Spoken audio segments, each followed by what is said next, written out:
You did it. You actually crossed that finish line. You landed the promotion, you hit that goal you've been chasing for, what, months, maybe even years? But then, why is it that after that first big rush of excitement, things can start to feel a little, well, empty?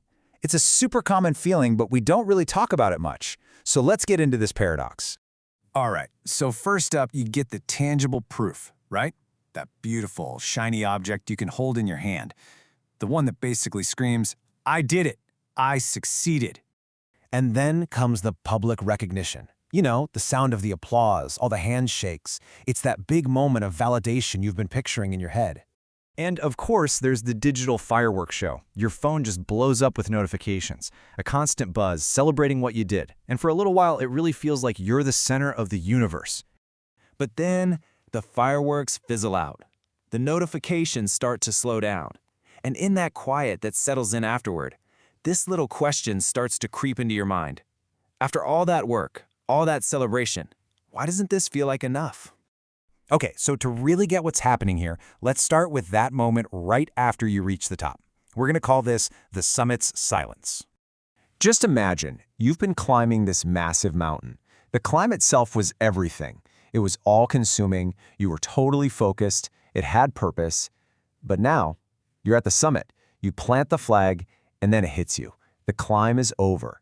And you realize, man, it can be surprisingly alone up here.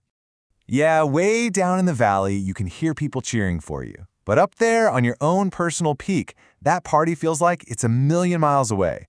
There's this huge disconnect between the celebration happening out there and your own internal world, which, well, it just lost the one thing that was driving it forward. Okay, so what happens next? Well, that quiet starts to feel less like a peaceful moment and more like something is missing.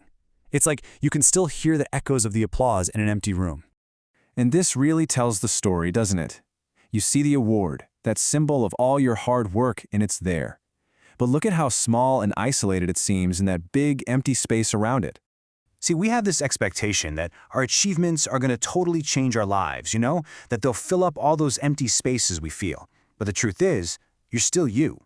You wake up in the same bed, in the same room. That trophy, as great as it is, doesn't magically fix everything else. The empty space is still there. So you might be wondering, is there some psychological reason for all this? And the answer is a big yes. It turns out our brains are kind of playing a trick on us. Let's call it the mind's mirage. There's actually a name for this.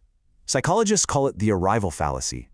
The term was coined by a Harvard lecturer, Tal Ben-Shahar, who actually felt this himself. He won this huge squash championship, and just hours later, he felt totally miserable. And that's what it is. It's this mistaken belief that when we finally arrive at our destination, we're going to unlock this permanent state of happiness. And here's the really crucial part. Our brains are basically reward-seeking machines. They give us a hit of dopamine, you know, that feel-good chemical, but they do it in anticipation of the reward. That means all the excitement, the motivation, the real pleasure, it's strongest during the chase, not after you've actually caught the thing.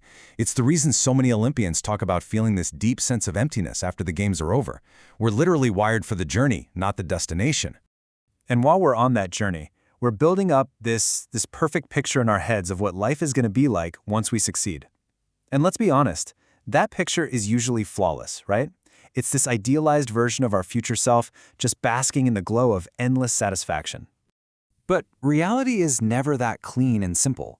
Real life is messy, it's complicated, and it's definitely not perfect. So when the actual experience of success doesn't line up with that perfect mirage we built in our minds, our brain registers that difference. And that gap, that mismatch, that's what feels like emptiness. Okay, so if chasing destinations is basically a trap, then what are we supposed to do? Well, that brings us to our final section, and trust me, this is the hopeful part. It's all about reframing the whole idea, thinking of it less like a finish line and more like a never-ending road. This image of a fork in the road is just the perfect metaphor for this. You see, you haven't reached the end. You've just reached the end of one particular path. This isn't some final judgment on your life. No, it's a moment of choice. And that means we need to start asking a totally different question.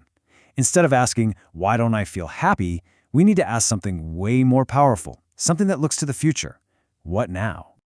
And here we see the answer. Real, lasting fulfillment? It's not about collecting a shelf full of trophies that just sit there. It's about movement. It's about being excited to embrace the next journey, taking that very next step, and just continuing to walk. And this right here, this is the key. The real, sustainable source of meaning isn't in the trophy case. It's in the effort it took to get there. It's in all those late nights, in everything you learned, in those little breakthroughs along the way, and in the resilience you had to build to keep going. The meaning is in the process itself. Which really leaves us with this final, big, perspective-shifting idea. What if we've had it all backwards this whole time? Maybe success was never actually about the destination. Maybe the entire point was the journey itself. So, the next time you achieve something amazing and you start to feel that quiet emptiness creeping in, try not to see it as a failure. See it for what it really is, an invitation. An invitation to look up, to see that long, beautiful road stretching out in front of you, and to take that next exciting step toward a brand new sunrise.